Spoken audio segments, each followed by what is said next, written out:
Muy bien, buenos días. Gracias por asistir a esta Open Class. Mi nombre es Eduardo Hinojosa Palma. Soy tutor de varios módulos de las máster de gestión de energías renovables, este, módulos, perdón, módulos sobre energía hidráulica, energías renovables, entre otros, en CEUPE y en CESUMA. Y bueno, en esta ocasión les he preparado esta Open Class sobre educación ambiental para la sustentabilidad.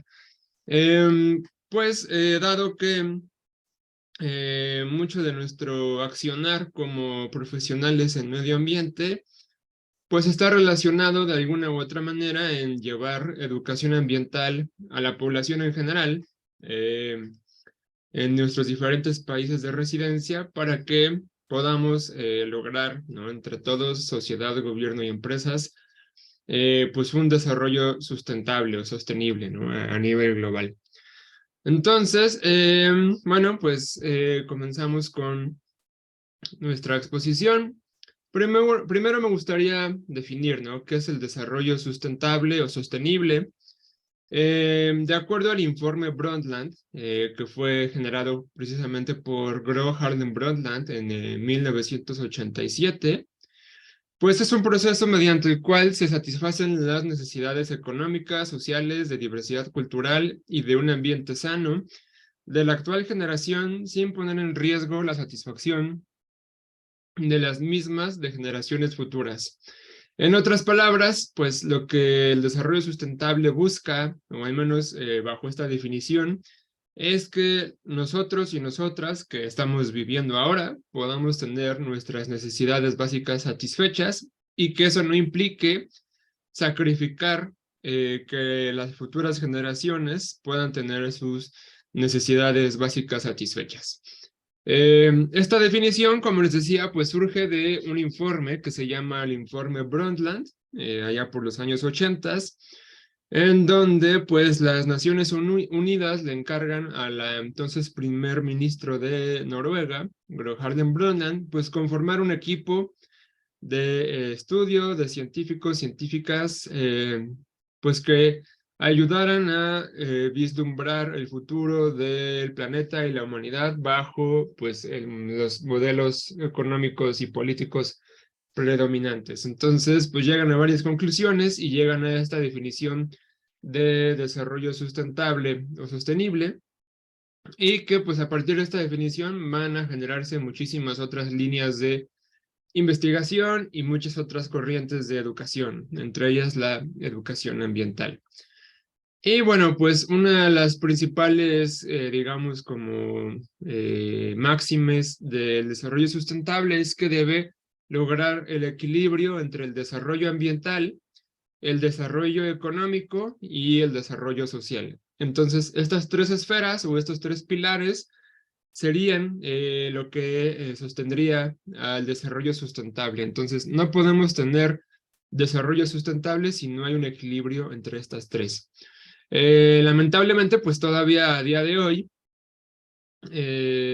pues el mundo, ¿no? Todavía se rige más por el desarrollo económico, ¿no? Y dejamos un poco de lado el desarrollo ambiental y el desarrollo social, ¿no? Eh, pero bueno, al final lo que buscamos desde la educación ambiental es justamente que pues toda la sociedad, ¿no? Pues logre justamente este equilibrio entre desarrollo económico, ambiental y social.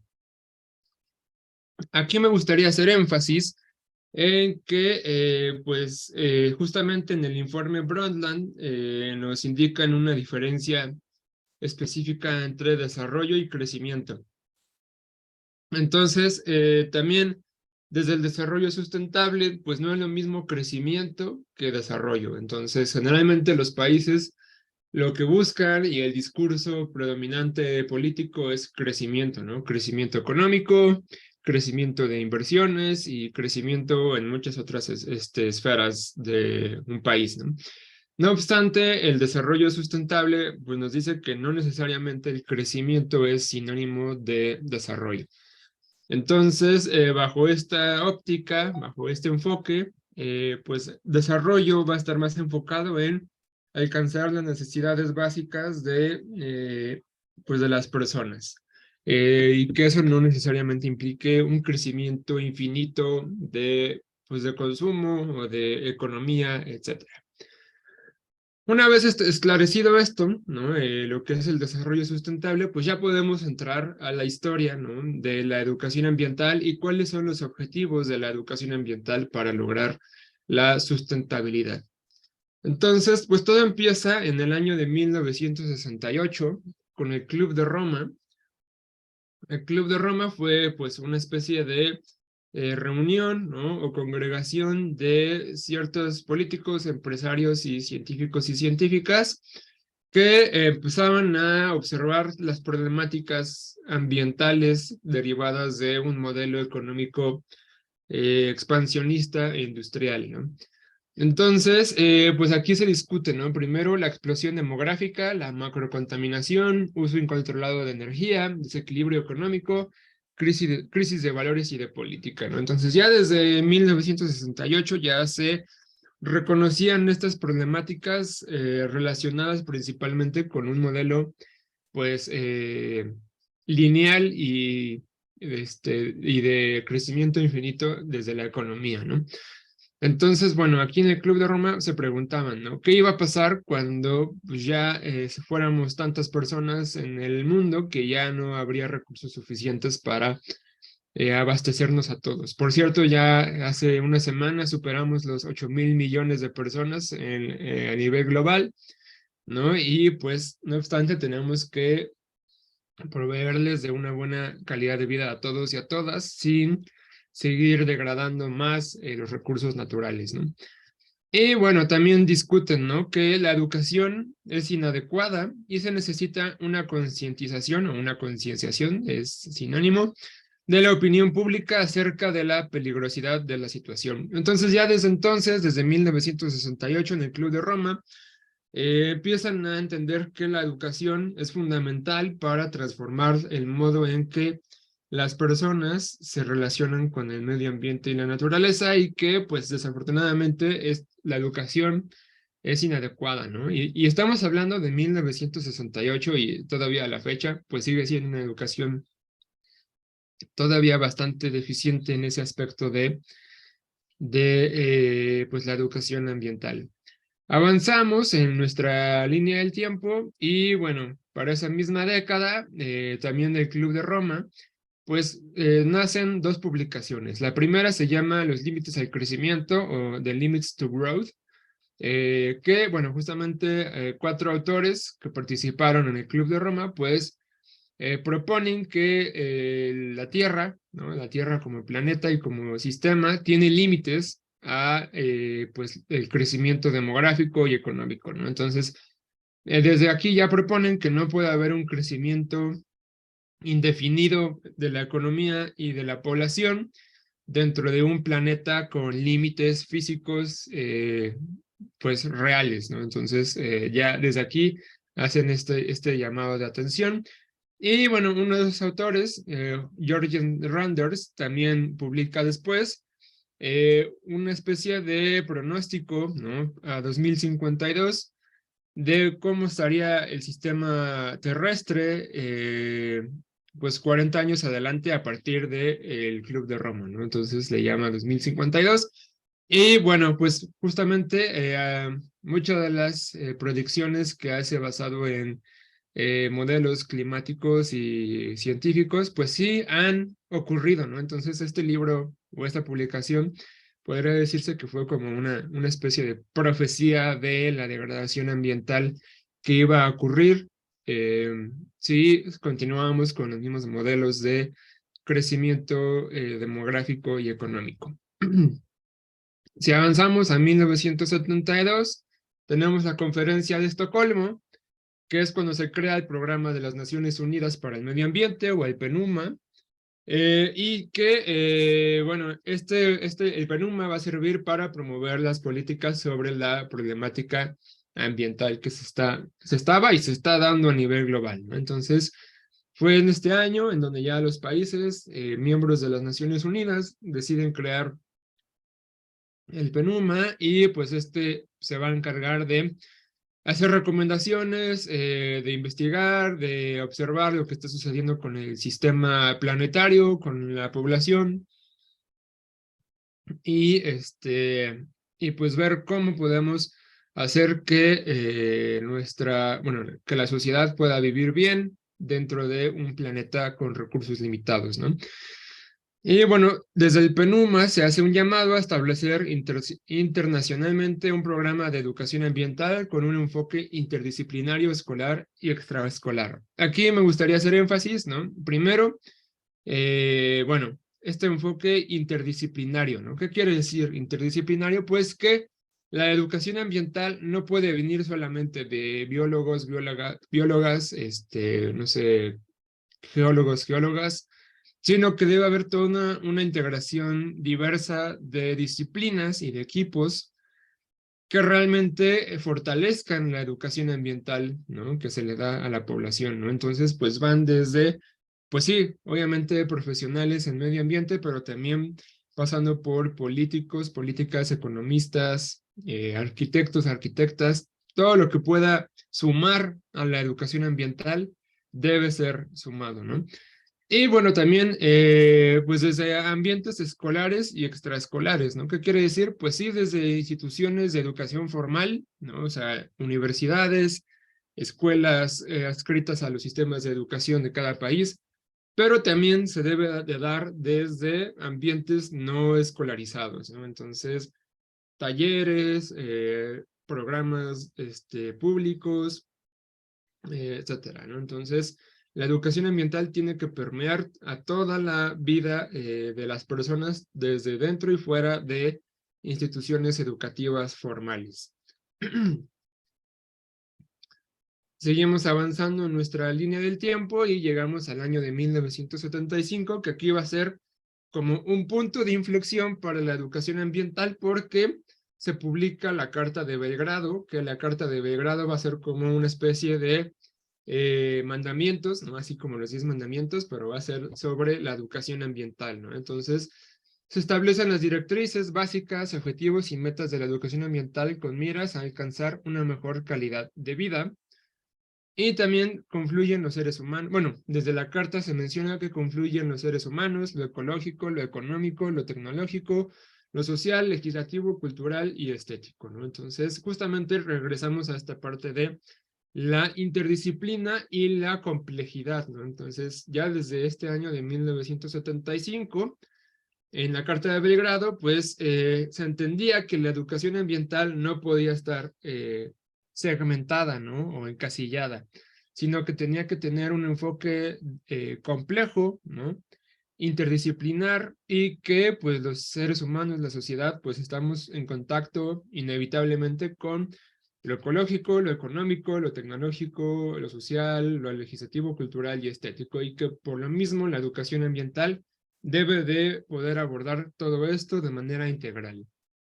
Y como les decía, pues hay una serie como de objetivos o mandamientos que se publican en la Carta de Belgrado y que rápidamente se los voy a presentar, ¿no? El primero es ayudar a las personas a tomar conciencia sobre el medio ambiente. Entonces, desde la Carta de Belgrado, un educador o una educadora ambiental, su primer gran objetivo es que debe ayudar a las personas a tomar conciencia sobre el medio ambiente. Entonces, como educadores ambientales, debemos de poder hacer que las personas sean conscientes del ambiente que las rodea, ¿no? Entonces, de todos los servicios ambientales que hay alrededor, de las relaciones e interrelaciones que se dan entre las especies y de la dependencia que tenemos como pues una especie más de la salud ambiental. Un segundo objetivo de la Carta de Belgrado es ayudar a las personas a adquirir comprensión básica sobre el medio ambiente, ¿no? Entonces, una cosa es tomar conciencia y otra cosa es entender cómo funciona el medio ambiente, ¿no? Entonces, entender un poco de, pues, qué es eso de los ciclos biogeoquímicos, qué es eso de la biodiversidad y por qué es importante, ¿no? ¿Qué es eso de los servicios ambientales y por qué son fundamentales para la calidad de vida? Entonces, pues también un educador o una educadora ambiental tiene ese objetivo, pues como casi como mantra, ¿no? En su accionar como educador o educadora ambiental. Un tercer objetivo va a ser impulsar a las personas a participar en la protección del medio ambiente. Entonces, bueno, pues ya que el educador ambiental ya logró que las personas tomen conciencia y comprendan cómo funciona el medio ambiente, entonces ya podemos pasar a un siguiente nivel, ¿no? Y este caso es impulsar que la misma población sea la que proteja su medio ambiente, ¿no? Entonces, ¿cómo hacemos para que, por ejemplo, yo aquí que vivo en Puebla, que es en México, ¿cómo hago para que los poblanos, las poblanas, pues puedan proteger su medio ambiente, ¿no? Aquí en Puebla tenemos algunos espacios que todavía pueden decirse que son espacios naturalmente prístinos, ¿no? Entonces, ¿cómo podemos hacer para que toda la población de la ciudad de Puebla tome conciencia de esos espacios, comprenda cómo funcionan y además se involucre en su protección, ¿no? Entonces, pues así, la tarea del educador y del educador ambiental es justamente que la población de cada lugar, de cada localidad, pues pueda, ¿no? Y se involucre en la protección del medio ambiente de su propia localidad, ¿no? Entonces es una especie de, pues actúa local y piensa global, ¿no? Así, sumando el colectivo, pues se podría impulsar a que toda la población mundial lograra proteger su medio ambiente, ¿no? Después tenemos un cuarto objetivo, ¿no? Ayudar a las personas a adquirir aptitudes, perdón, ahí se me fue una D, pero bueno, adquirir aptitudes para resolver problemas ambientales. Entonces aquí ya es ir todavía un poco más, ¿no? Entonces, ¿cómo hacemos para que la población adquiera conocimientos y aptitudes pues un poco más profundos, más técnicos, más complejos para darle resolución a problemas ambientales, ¿no? Entonces, por ejemplo, aquí regresando a mi ejemplo en la ciudad de Puebla, ¿cómo hacemos para que la población tenga aptitudes y conocimientos para resolver el tema de la contaminación del río principal que atraviesa la ciudad, ¿no? O el problema de la acumulación exagerada de residuos, ¿no? O el problema de la contaminación atmosférica por el uso indiscriminado del transporte y la industria, ¿no? Entonces ya es un nivel todavía más profundo que un educador o una educadora ambiental debe lograr. Un quinto objetivo, ayudar a las personas a evaluar programas de educación ambiental. Entonces, pues por ejemplo, en México existe una estrategia nacional de educación ambiental que ya está muy vieja, no se ha actualizado, pero pues en teoría la población debería poder conocer esta estrategia y evaluarla, ¿no? Ya cada país, sí desconozco, porque además son muchos los países que están ahorita conectados y conectadas, eh, pues ya cada país debería tener su propia estrategia o programa de educación ambiental para la población y la misma población debería ser capaz de evaluar dichos programas para entrar en un proceso de mejora continua. Y finalmente, un sexto objetivo, ayudar a las personas a tomar medidas adecuadas al respecto, ¿no? Que ya sería como cerrar la pinza de todos los demás objetivos, ¿no? Entonces, ya que pues la población tiene todas estas herramientas, conoce su medio ambiente, comprende cómo funciona, lo protege y evalúa los programas, pues cómo también pueden tomar decisiones adecuadas y medidas adecuadas para que pues justamente este proceso continuo de educación ambiental vaya mejorando continuamente. Entonces, bueno, regresando en el tiempo, ¿no? Pues esto es desde 1975, es decir, ya pasaron varias décadas de la publicación de esta Carta de Belgrado, y pues este sigue siendo como un poco la base, ¿no? O el núcleo del accionar de un educador o una educadora ambiental hoy en día, ¿no? Obviamente pues ha ido evolucionando, pero eso sigue siendo la base, ¿no? Porque finalmente las problemáticas ambientales desafortunadamente siguen siendo las mismas y cada vez son más graves. Pero bueno, si seguimos avanzando en el tiempo, llegamos a 1977, ¿no? Y en esta bueno, se realiza la Declaración de Tbilisi, en donde pues ya aquí se plasma que los países deben incorporar la educación ambiental a los planes políticos de todas las naciones, en donde prevalezca una pedagogía de acción.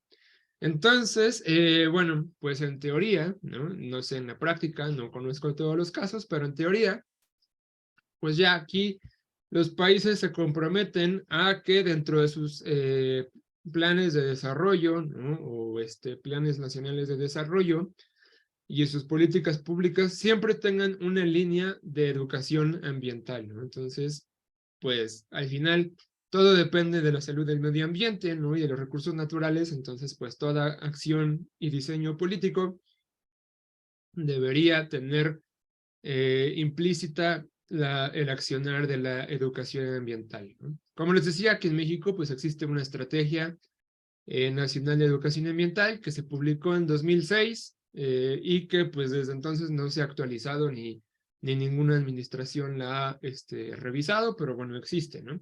Desconozco realmente cuál es el caso de otros países, ¿no? Pero bueno, aquí ya sería tarea de cada uno y cada una de ustedes, ¿no? Investigar si existe o no existe una estrategia de educación ambiental en sus países, ¿no?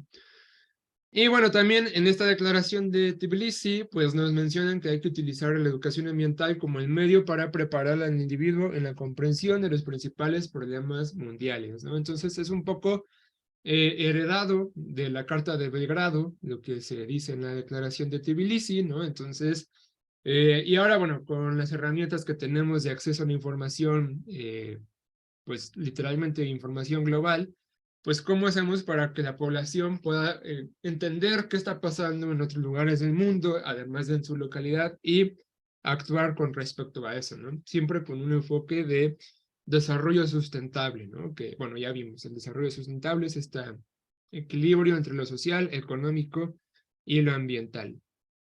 Y bueno, pues seguimos avanzando en nuestra línea del tiempo. Llegamos a 1987, 10 años después, y bueno, aquí ocurre el Congreso de Moscú, ¿no? Que tendría como finalidad revisar las políticas de educación ambiental sugeridas en Tbilisi y también precisar las directrices para dirigir la educación hacia personas especializadas y aquellas que toman decisiones, ¿no? Entonces, el Congreso de Moscú es como la segunda parte de Tbilisi, pero bueno, aquí se enfocan más en que parte de la educación ambiental debe diseñarse y enfocarse para personas especializadas y aquellas que toman las decisiones, ¿no? Es decir, hacer que la educación ambiental llegue a las y los políticos que son los que toman las decisiones sobre el territorio de un país, ¿no? Entonces, ¿cómo hacemos que la educación ambiental llegue al presidente de una nación, a los gobernadores de un estado, o bueno, no sé, en cada país es diferente, ¿no? A los gobernadores de un departamento, de un municipio, de una comunidad, etcétera, para que también, pues ellos, que finalmente van a ser quienes toman las decisiones sobre el territorio, pues tengan esta visión de educación ambiental y de desarrollo sustentable, ¿no? Que, bueno, lamentablemente, o al menos aquí en México, pues todavía no ocurre a gran escala, ¿no? Sí hay algunos casos, ¿no? De éxito de políticos y políticas que pues ya tienen una conciencia más amplia sobre el desarrollo sustentable y el medio ambiente, pero son muy pocos, ¿no? Y a veces nada más se quedan en el discurso y no lo llevan verdaderamente a la acción, ¿no? Y que creo que es una problemática que se da en toda Latinoamérica, ¿no? En donde pues se queda más todo en el discurso y no se lleva realmente a la acción, ¿no? O no se ve reflejado en la acción de los políticos y las políticas. Y bueno, pues ya entramos en la década de los 90, en donde ocurre la declaración de Taloaj. La declaración de Taloaj, a diferencia de las anteriores, es una declaración que nace desde las propias universidades, ¿no? No es desde los países o de los gobiernos, sino de las propias universidades. Y bueno, aquí pues las universidades se proponen, ¿no? O se mencionan a sí mismas que deben proporcionar el apoyo para movilizar sus recursos, de modo que sus instituciones respondan a este urgente desafío, ¿no?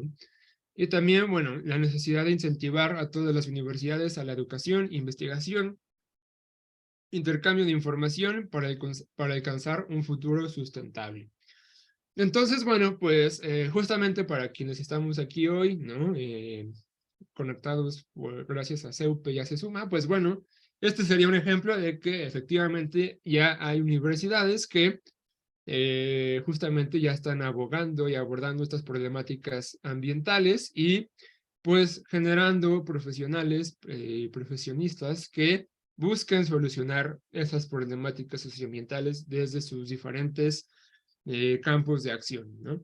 Y por ejemplo, yo también trabajo de manera particular aquí en otra universidad en Puebla, y que justamente también trabajo en el área, una rama de ciencias ambientales y desarrollo sustentable y educación ambiental, ¿no? Entonces, pues sí podemos ver ejemplos de que las universidades, pues justamente ya están profundizando mucho más en el campo de la investigación en desarrollo sustentable y educación ambiental, y que no nada más se da en Latinoamérica, sino que se está dando ya en todo el mundo, ¿no? Entonces, podríamos decir que realmente quienes están impulsando la investigación en medio ambiente y educación ambiental no es tanto, o no son tanto los gobiernos, sino que son más bien las instituciones educativas, ¿no? Las que están impulsando esta nueva generación de profesionales en medio ambiente y en educación ambiental, ¿no? Y ahí, pues, quienes están quedando retrasados y atrasados son los propios gobiernos, ¿no? A pesar de que ha habido tantas conferencias y reuniones con primeros ministros y presidentes y presidentas a nivel global con las Naciones Unidas, pues realmente ahí quien lleva la punta de lanza son las propias instituciones educativas, ¿no? Y esto lo podemos ver en muchas universidades de Latinoamérica, en universidades de Europa, de Estados Unidos, de Asia, etcétera, ¿no?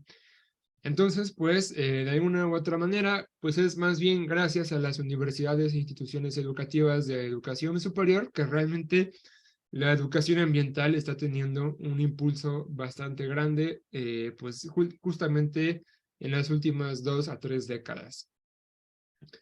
Y bueno, pues finalmente ya para ir cerrando la línea del tiempo y también para ir avanzando en los temas, pues tenemos que en 1992 se da la Cumbre de la Tierra, que también se conoce como la Cumbre de Río, y que, bueno, en esta también se llega a una conclusión, ¿no? Aumentar el saber científico mediante el intercambio de conocimientos científicos y tecnológicos. Entonces, aquí, pues, los países abogan porque haya una comunicación y divulgación abierta de la investigación científica en general, pero también enfocada al campo de desarrollo sustentable, ¿no? Entonces, pues se aboga porque tanto gobiernos como instituciones educativas puedan compartir conocimientos científicos y tecnológicos para que, pues, entre todos los países se pueda lograr, pues, un esfuerzo global de educación ambiental e investigación sobre desarrollo sustentable. Y bueno, finalmente, la necesidad de darle reorientación a la educación para colocar la ciencia en función de alcanzar un desarrollo sostenible, ¿no? Entonces, aquí también es cómo hacemos o cómo desde la investigación científica podemos aportar información y conocimientos nuevos para alcanzar un desarrollo sostenible o sustentable, ¿no? Entonces, aquí también ya se involucra también a las y los científicos en la educación ambiental, ¿no? No solamente a quienes estudian una licenciatura o una carrera en ingeniería relacionada con el medio ambiente, sino también a quienes realizan investigación como, pues, su medio de vida, ¿no? Y como su principal actividad, ¿no? Entonces, pues, científicos, científicas también ya se deben involucrar en la educación ambiental, ¿no? Entonces podemos ver cómo se van sumando diferentes esfuerzos, diferentes personas y campos de acción a la educación ambiental, ¿no? Entonces cada vez se hace más robusto el cuerpo de la educación ambiental a nivel global, aunque pues ya cada país tendrá ahora sí que sus pros y sus contras, ¿no?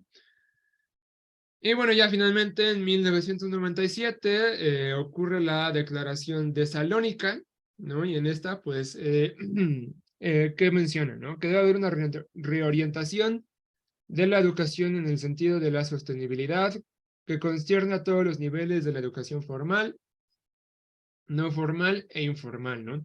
Aquí es un poco hacer énfasis, ¿no? En qué es la educación formal, qué es la educación no formal y qué es la educación informal. Bueno, la educación formal es la educación que recibimos de instituciones educativas avaladas por un gobierno o una secretaría, ¿no? Entonces, una universidad, en este caso, pues nosotros que estamos en una universidad, ¿no? Pues estaríamos recibiendo educación formal, ¿no? Y que tiene, pues, niveles, ¿no? Y grados de logro, o niveles de logro en calificaciones y que, pues, tienen certificados avalados por un gobierno. Sería la educación formal, ¿no? La educación no formal sería aquella educación que se da, perdón, la educación no formal sería aquella que se da desde ambientes no institucionalizados, ¿no? Entonces puede ser un taller, ¿no? Por ejemplo, un taller, en este caso, pues si hablamos de educación ambiental, podemos hablar de un taller, por ejemplo, un recorrido para identificar especies de aves en un sendero de un río, ¿no? Sería, por ejemplo, una especie de educación no formal porque no hay una calificación de por medio, no hay un certificado con aval del gobierno de por medio, pero al final no deja de ser educación y no deja de tener una estructura, ¿no? O sea, para el educador o la educadora que trabaja en el ámbito no formal, sí tiene que haber una estructura de pues un temario, unas bases bibliográficas, un cronograma, etcétera, para poder llevar a cabo sus talleres, sus clases, etcétera, ¿no? Y bueno, finalmente tenemos la educación informal, que sería como la educación que recibimos todos los días, con el simple hecho de estar vivos y conocer a otras personas y que aprendamos algo de ellas, pues sería la educación informal, ¿no? Entonces, pues la educación ambiental, desde la Declaración de Salónica, pues la educación ambiental debe darse en las tres esferas, ¿no? La educación formal, la educación no formal y la educación informal, ¿no? Y bueno, finalmente la cuestión de la sostenibilidad debe ser abordada según una aproximación interdisciplinaria en la que las diferentes instituciones se mezclan, ¿no? Entonces, un poco retomar lo que ya se había dicho desde la Carta de Belgrado y antes, ¿no? Que pues debe haber un trabajo interdisciplinar con diálogo de saberes, en donde pues diferentes instituciones se mezclan y trabajan en conjunto para lograr una educación ambiental robusta, ¿no? Entonces debe involucrarse gobierno, academia, sociedad, empresas, etcétera, para lograr una verdadera educación ambiental dentro de los territorios o dentro de las localidades. Y bueno, ya para ir cerrando y abrir espacio a la sala de preguntas, pues finalmente, ¿no? Después de toda esta línea del tiempo y repaso histórico de lo que es la educación ambiental, pues ya podemos llegar a una definición, ¿no? Sería la estrategia indispensable para alcanzar los cambios culturales y sociales necesarios para el logro de la preservación del medio ambiente, ¿no? Entonces, pues, ¿qué busca la educación ambiental? Pues cambios culturales y sociales, ¿no? Es decir, transformar los hábitos y modos de vida de la población, que muchas veces o casi siempre es una herencia histórica y cultural, para que pues se logre, bueno, lograr estas transformaciones para lograr la preservación del ambiente, ¿no? Entonces, bajo esta definición, pues hay muchas maneras de realizar educación ambiental, hay muchos contextos. No es lo mismo hacer educación ambiental en México, que en Colombia, que en Ecuador, que en Panamá, que en España, que en Estados Unidos, porque los contextos son diferentes, la cultura es diferente, los recursos naturales son diferentes.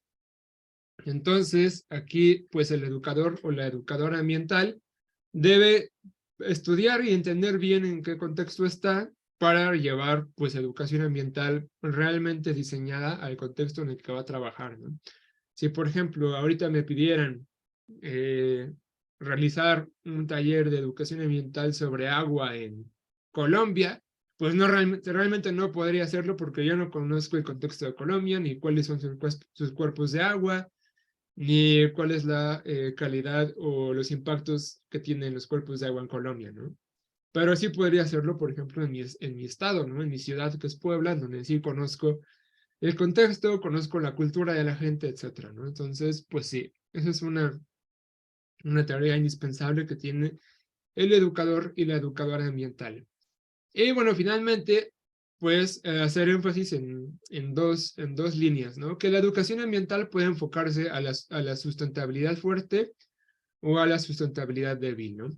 La sustentabilidad fuerte, pues sería aquella corriente que sostiene que el crecimiento económico y demográfico debe detenerse totalmente para poder preservar los recursos finitos del planeta, mientras que la sustentabilidad débil, pues sostiene que el crecimiento económico y demográfico puede y debe darse al mismo tiempo que la conservación de los recursos naturales, ¿no?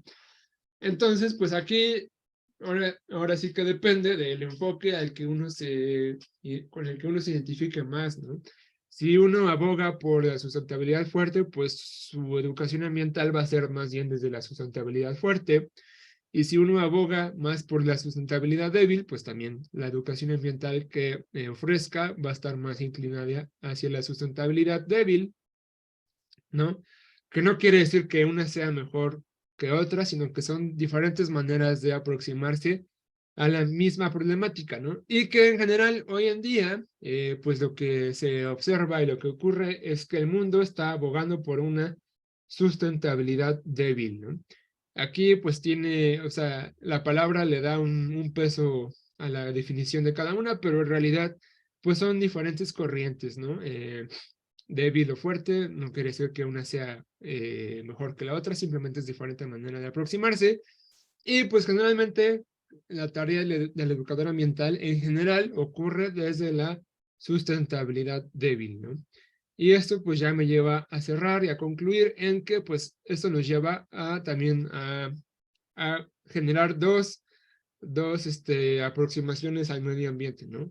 Por un lado, la conservación, que sería el manejo controlado, generalmente apoyado por el método científico, que vendría desde la sustentabilidad débil, y la preservación, ¿no? Que sería proteger a toda costa por el valor intrínseco del paisaje o del ecosistema, ¿no? Que esto vendría desde la sustentabilidad fuerte, ¿no? Entonces, pues casi todos los esfuerzos de educación ambiental se enfocan hacia la conservación, ¿no? Es decir, el manejo controlado, y muy pocos se da desde la preservación, ¿no? Entonces, pues ya aquí depende, otra vez decíamos, del contexto histórico, político, cultural y ambiental de cada país, ¿no? Y también, pues, de la inclinación hacia una u otra corriente que tenga el educador o la educadora ambiental, ¿no? Entonces, bueno, yo con esto voy cerrando la exposición para dar paso a la discusión, ¿no? A las preguntas. Y bueno, yo nada más les dejo esta pregunta final, ¿no? ¿Qué tipo de sustentabilidad quieres lograr desde tus estudios, ¿no? Y hablando aquí de los estudios que están realizando en CEUPE o en CESUMA, ¿no? Entonces, pues se los dejo no para que lo contesten ahorita, sino para que se lo lleven como una reflexión en su día a día, ¿no? Y en sus estudios de máster y en general, ¿no? ¿Qué tipo de sustentabilidad quieres lograr desde tus estudios? ¿Una sustentabilidad fuerte o una sustentabilidad débil y por qué? Y bueno, pues yo aquí termino la exposición. Voy a dejar de compartir la pantalla para abrir la cámara y que podamos hacer una pequeña discusión, ¿no? Muy bien.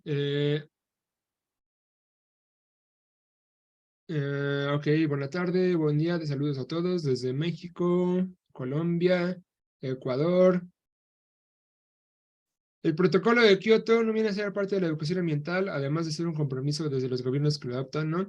Bueno, sí, el protocolo de Kioto fue este compromiso en donde los países se comprometían a reducir sus emisiones de gases de efecto invernadero.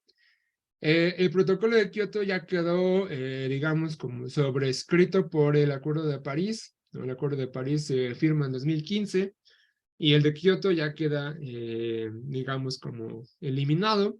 Pero bueno, sí podría considerarse como, pues es que no está enfocado a la educación ambiental el protocolo de Kioto, sino más bien a un accionar político y técnico, y no se aborda la cuestión de la educación ambiental desde el protocolo de Kioto, pero, o sea, sí, como educador ambiental, sí lo podrías abordar en tu accionar como educador ambiental. Si, por ejemplo, estás hablando de cambio climático, uso de combustibles fósiles, ¿no? La educación ambiental debe estar generalizada en todos los países y en el currículo de la educación primaria y secundaria para poder ir creando conciencia de la preservación del medio ambiente, que al final es el mismo ecosistema en todos los países con sus variantes, como usted bien lo dijo, pero con un bien en común: preservación de ríos, lagos, mares, bosques, etcétera. Totalmente de acuerdo, Rodolfo.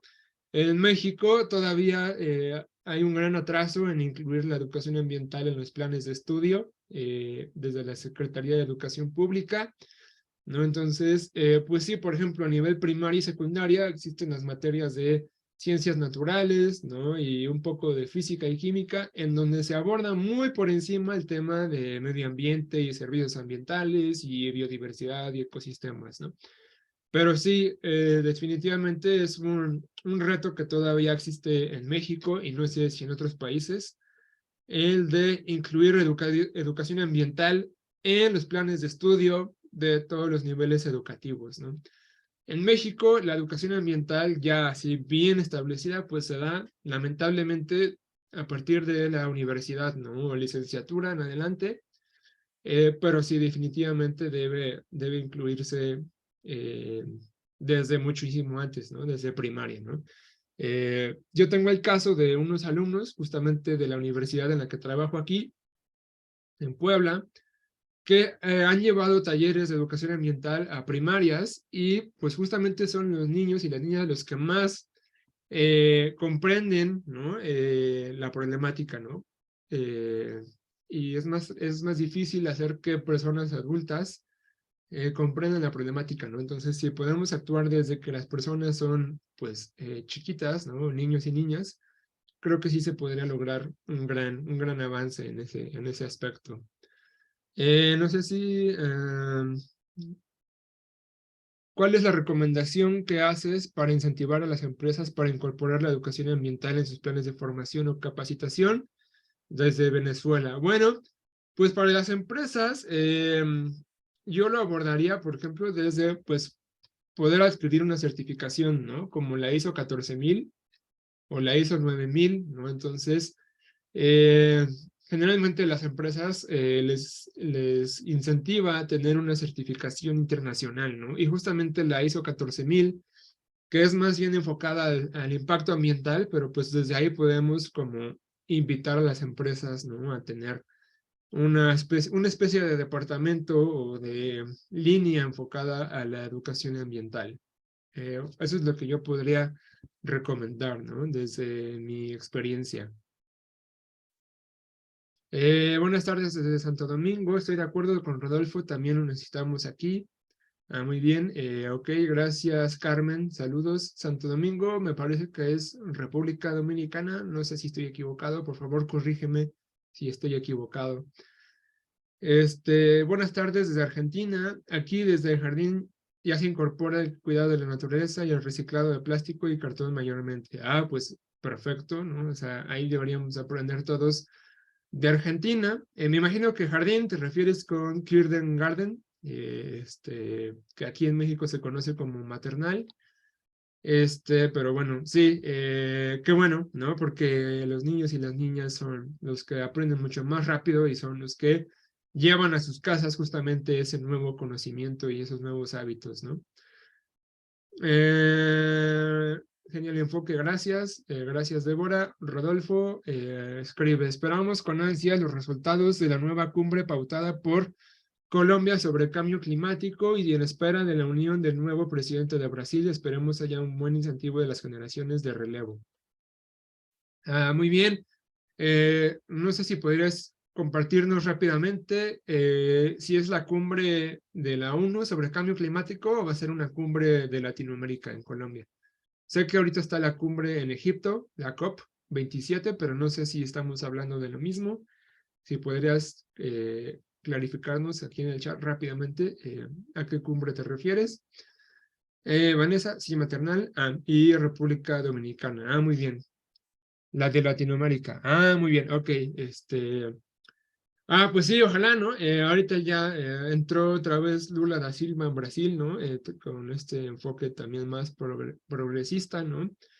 Entonces, pues a ver qué se logra.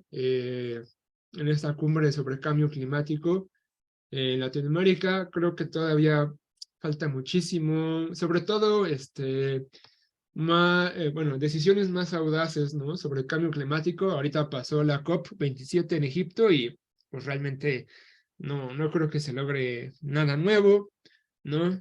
Es más, ya hasta dijeron que la meta de 1.5 grados de calentamiento máximo ya es imposible de lograr. Y la de 2 grados ya también está así como en la cuerda floja, ¿no? Entonces, pues a ver qué pasa, ¿no? Con las cumbres que se dan a nivel internacional, porque realmente los políticos y las políticas tienen muchos intereses detrás y realmente, pues en el discurso dicen muchas cosas, pero en la acción no se logra gran cosa, ¿no? Bueno, no sé si hay alguna otra pregunta.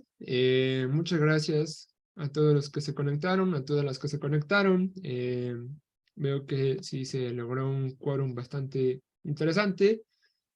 Eh, entonces, pues, si gustan y si ya no hay más, a ver, aquí Benjamín escribe.